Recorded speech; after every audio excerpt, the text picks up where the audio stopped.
जय जगन्नाथ। आज 10टी गुरुत्वपूर्ण मुख्य खबर गुड़िक जानापी भिडियो को शेष पर्यंत देखूँ। जदि आपण आम चैनल प्रथम थर पर वीडियो देखुता आम चैनल को एवं सब्सक्राइब कर पाखे आसुवा बेल आइकन को देवे ऑल उपर क्लिक कर रखुँ, जहाद्वारा प्रत्येक दिन आपण आम चैनल माध्यम सर्वप्रथम न्यूज वीडियो देखिपारे।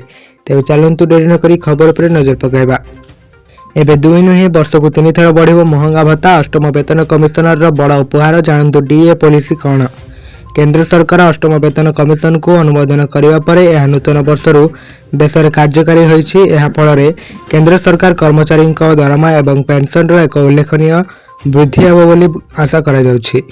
केंद्र सरकार द्वारा प्रदान कर सूचना अनुसार अष्टम वेतन कमिशन अधीन में कार्यरत एवं अवसर प्राप्त केंद्र सरकारी कर्मचारी दरमा भत्ता एवं पेंशन संशोधन करा। एही कमिशन केंद्र सरकारी कर्मचारी माननकु दरमा वृद्धि सहित महंगा भत्ता डीए वृद्धि प्रदान करिबो। बेसिक सैलरी एवं सैलरी स्ट्रक्चर रे प्रमुख परिवर्तन। सरकार विश्वास करती जे वर्तमान मुद्रास्फीति एवं वर्धित खर्च को दृष्टि रखी कर्मचारी दरमा गठन में संस्कार आनिबा आवश्यक। तेणु अष्टम वेतन कमिशन अधीन में बेसिक सैलरी एवं सैलरी स्ट्रक्चर प्रमुख परिवर्तन विषय विचार करा जाउछि। एही कमिशन केवल दरमा वृद्धि पर्यंत सीमित रहिबो नाही, बरं कर्मचारी आय को अधिक स्थिर एवं भविष्य सुरक्षित करने उपरे मध्य ध्यान देव। रिक्रुटमेंट फैक्टर को अष्टम वेतन कमिशनर सबुठारु गुरुत्वपूर्ण दिग भाव में विवेचना करा जाए। तेज चलतु जानिबा परवर्ती खबर। भारत को पुणे शुल्क धमक देले ट्रंप। मोदी को कहले एमिति रूस ठारू तेल किणवा बंद न कले कौन हम जानतु संपूर्ण खबर। अमेरिका राष्ट्रपति डोनाल्ड ट्रंप वेनेजुएला विरोध में कार्यानुष्ठान पर खबर रे अछंती। एही समय से भारत संपर्क में एक गुरुत्वपूर्ण विबृति जारी करिसेंती। से भारत को चेतावनी देइछंती जे शुल्क आहुरी वृद्धि करा जाय पारे। से प्रधानमंत्री नरेंद्र मोदी एवं रूस मध्य उल्लेख करिसेंती।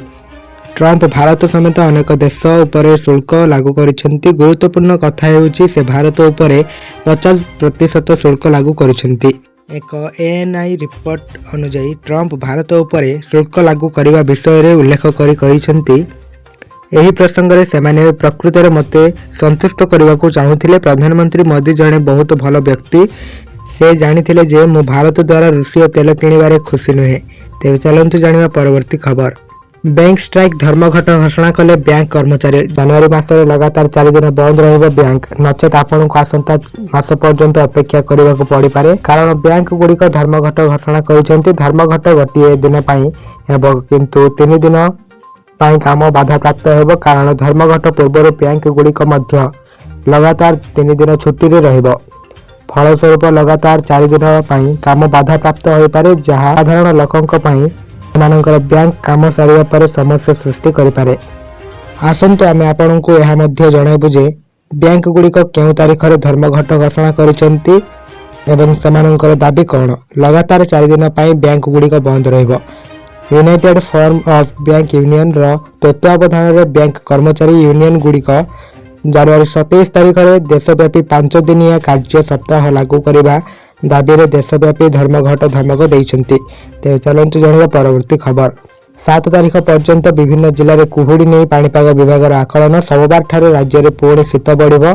राति तापमात्रा 2 ରୁ 4 डिग्री कमिबो। आभ्यंतरण ओडिशा और दक्षिण ओडिशार अधिकांश स्थान को थराइबो शीत। पाणीपाग विभाग एभली आकलन करिछि। आसंता 7 तारिख पर्यंत राज्यर अनेक स्थान में एभली घन कुहुड़ी रहिबो बोली पाणीपाग विभाग पूर्वानुमान करिछि। जाजपुर और नयागढ़ जिले में सर्वाधिक कुहुड़ी रहिबा नहीं विभाग आकलन करिछि।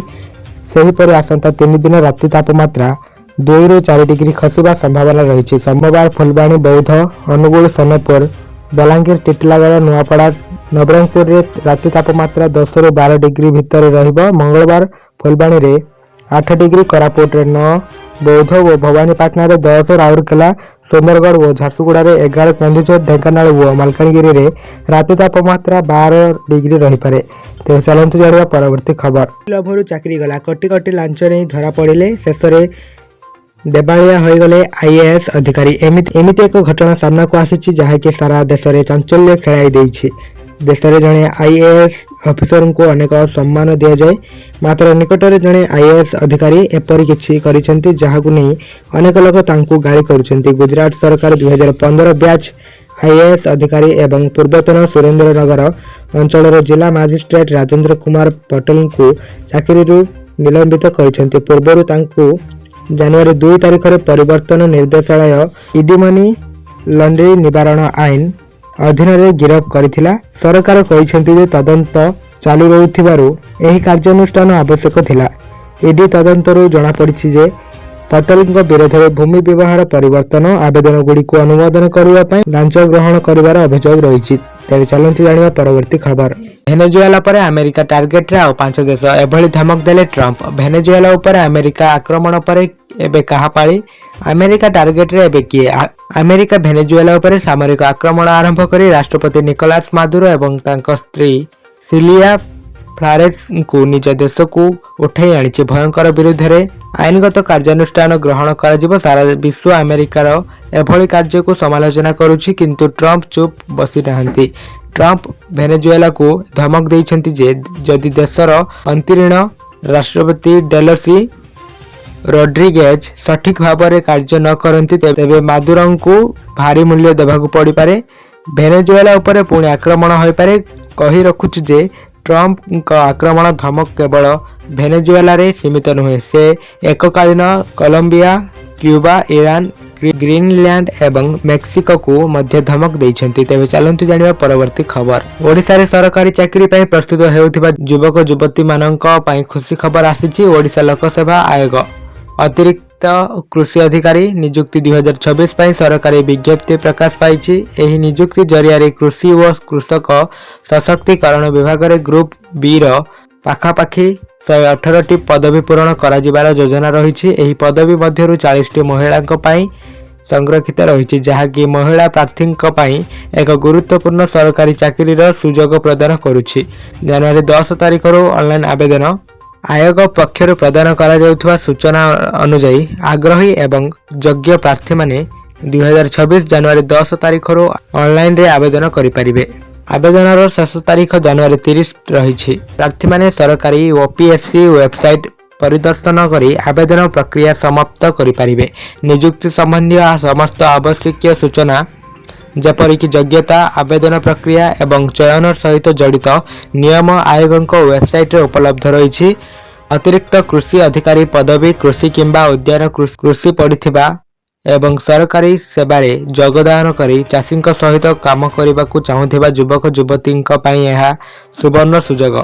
एही पदवी पाई मनोनीत अधिकारी माने चाषी माननकु नूतन प्रजुक्ति विद्या, फसल उन्नति एवं सरकारी योजना विषय सूचना प्रदान करिवे। तेबे चलंतु जानिबा परवर्ती खबर। नवोदय विद्यालय रे जंडिस आतंक। राज्यर खर्दा जिल्लार गुरुजंग ठारे थिबा जवाहर नवोदय विद्यालय रे जंडिस व्यापीबारे लागिछि। 30 छात्र छात्री नमूना परीक्षा पॉजिटिव आसीछि। छात्र छात्री प्राथमिक चिकित्सा पर आवासिक विद्यालय कर्तृपक्ष घर को पठाई देइछंती। ज्वर रे पीड़ित अन्य 100 जन छात्र छात्री नमूना परीक्षा रिपोर्ट को अपेक्षा करा जाइछि। सेमानंकु मध्य घर को पठाई दिया जाइछि। स्कूल रे 569 जन छात्र छात्री अछंती। प्रभावित छात्र छात्री माने षष्ठ एवं द्वादश श्रेणी बोली जना पड़ी। यह पछरे जल प्रदूषण दायी थिबा संदेह करा जाउछि। तेबे चलंतु जानिबा परवर्ती खबर। आसाम रे बड़ धरणर भूमिकंप। रिक्टर स्केल रे तीव्रता 5.1 सहिथिबा बेले थरिला घर। सकाळे सकाळे थरिला आसाम मरीगांव रे बड़ धरणर भूकंप झटका। रिक्टर स्केल रे एहार तीव्रता 5.1 रेकर्ड। भोर 4:17 रे भूकंप अनुभूत। केही किछि बुझिबा आगरु दहलिला आसाम। भय घर धाइले लोके। पटे शीत एवं कुहुड़ी को अन्य पटे भूकंप। भय कुआड़े जिबे कौन करिवे किछि बुझी पारु नथिले लोके। सकाळर शांत परिवेश मध्यरे जेतेबेले लोक माने निजर दैनंदिन कार्य आरंभ करथिले किंबा किछि लोक सहिथिले, सही समय हठात भूमि कंपिबाको लागिथिला। मरीगांव व्यतीत एहार आखपाख जिला यथा नागाओ, गुवाहाटी एवं ब्रह्मपुत्र उपत्यकार अनेक स्थान रे एही झटका अनुभूत होईछि। लोक माने भय निज निज घर बाहर को खला स्थान को दौड़ी आसिथिले। बहुतक प्रासाद एवं अपार्टमेंट रे रहुथिबा लोकंक मध्य अधिक भय देखा मिलता। तेज चलंतु जानिबा परवर्ती खबर। शासन व्यवस्था आज साधारण लोकंक द्वार मुहरे पहुंची पारिछि। सोमवार भुवनेश्वर यूनिट 2 स्थित अभियोग प्रकोष्ठ आयोजित 16तम जनशुणाणी कार्यक्रम में मुख्यमंत्री मोहन चरण माझी राज्यर विभिन्न प्रांतरू आसिथिबा लोकंक समस्या शुणिछंती। अभियोग शुणिबा सह से सबुर त्वरित समाधान पाई निर्देश दैछंती। एने मुख्यमंत्री सोशल मीडिया एक्स रे लिखिछंती, जनतांक अकुंठ विश्वास और आस्था ही आमको प्रतिदिन निरंतर सेवा करने पाई अपार शक्ति जगायुछि। तो यह थिला आज दिन 10टी गुरुत्वपूर्ण मुख्य खबर। यही प्रत्येक दिन लेटेस्ट ब्रेकिंग न्यूज देखिए आम चैनल को एवं सब्सक्राइब करी पाखर आसुवा बेल आइकन को देवी ऑल उपर क्लिक कर रखुँ, जहाद्वारा प्रत्येक दिन आपण मैंने आम चैनल माध्यम सर्वप्रथम न्यूज वीडियो देखिपारे। Bureau report news network Odia.